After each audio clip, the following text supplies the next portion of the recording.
ফলাফল কেমন লাগলো তোমার? ভালোই লাগছে। কি বলবে? কি বলবো, মানে যারা আগামীকালে মাধ্যমিক দেবে তাদের জন্য কিছু বলতে চাই, তারা যেন চেষ্টা করুক আর মনে আশা রাখুক কি কিছু একটা বড় কিছু করুক। এই বাড়ির জন্য কি বলবো? মা বাবার জন্য?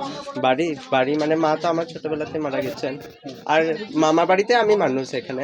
এবার মামা দাদু দিদিমা তারা তো সবসময় মানুষ করছেন আমাকে, আর এই মাধ্যমিকের রেজাল্টের প্রধান কীর্তি তো আমার মামারই, কারণ তিনি আমাকে গাইড করেছেন। পড়াশোনা কতক্ষণ করতে? পড়াশোনা মোটামুটি 8 থেকে 10 ঘন্টা করতে। আজকে শ্রীরুন্দি গ্রাম থেকে এরকম একটা ছেলে উঠে আসা আর উঠে আসবে সেটা আমরা আগে থেকে লক্ষ্য করেছিলাম এবং সেটা বুঝতে পারতাম। মানে ওনার মামা যে মানে আমরা ভাই সম্পর্কে হচ্ছে, তো ছেলেটি আমাদের ভাঙনা সম্পর্কে হচ্ছে। তো ওনার কৃতিত্ব বলে বোঝানো যাবে না।